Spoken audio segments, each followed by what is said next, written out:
नमस्कार भक्तों, आज काल सर्प दोष निवारण भाग 3 में चर्चा करते हैं। काल सर्प दोष के आंशिक लक्षण और दूसरा जो तीसरा यानी कुलिक नाम का जो काल सर्प योग बनता है, कुलिक नामक काल सर्प योग जो बनता है, पहला तो बना था अनंत काल सर्प योग, जो कि प्रथम घर में राहु और सप्तम घर में केतु होता है।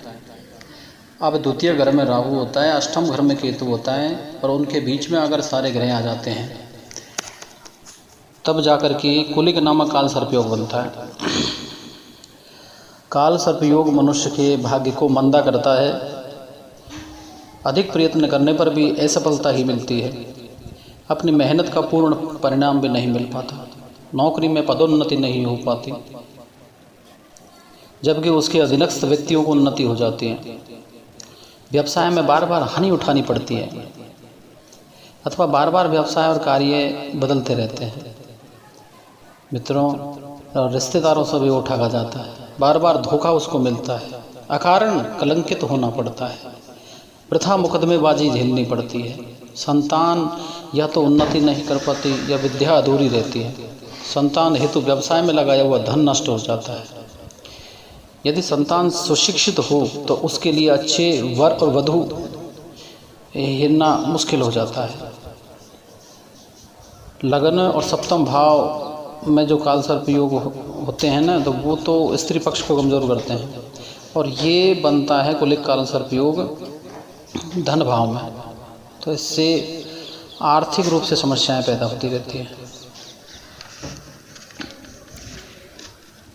धन घर से अष्टम भाव में राहु केतु ग्रह पहले जीवन में लाभ देवें तो उत्तरार्ध में खराब रहें। उत्तरार्ध अगर खराब रहता है तो प्रारब्ध जो है ना, शुरुआत का समय वो सुख से बीतता है। यदि पहले दुख प्राप्त कर लिया हो तो मध्यायु बाद में सुखी जीवन होता है। राहु वृषभ और मिथुन का हो तो धन कुटुंब आदि की वृद्धि करता है।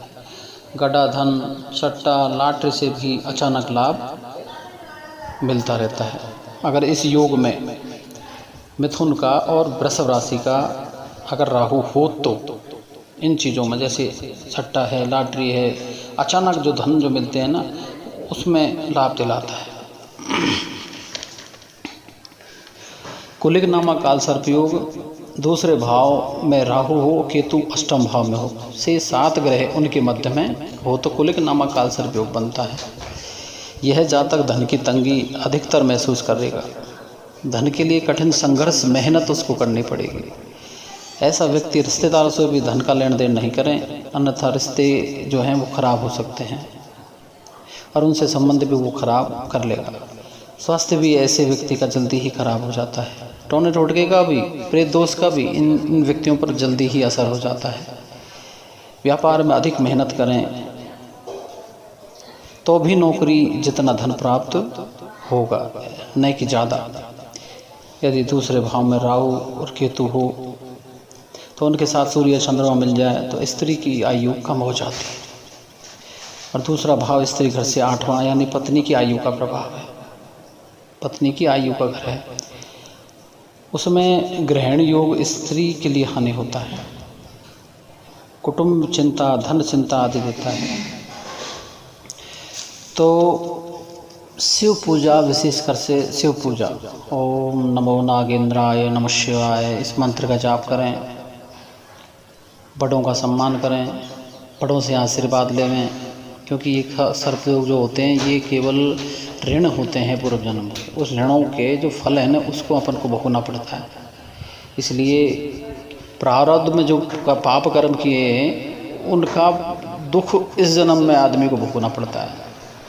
तो उनको मिटाने के लिए प्रयास करना चाहिए। भगवान की भक्ति है, दुर्गा पाठ से, गीता पाठ से पितरों को तृप्त करें, हवन करके देवताओं को तृप्त करें। पैसा दिया भगवान ने तो दान पुण्य आदि करें। भगवान शिव की पूजा करें, दूध, धतूरे, आँख, बिल्व पत्र श्रावण में पूजा करें। प्रत्येक प्रदोष महीने के जो प्रदोष व्रत होते हैं व्रत रखें, है ना।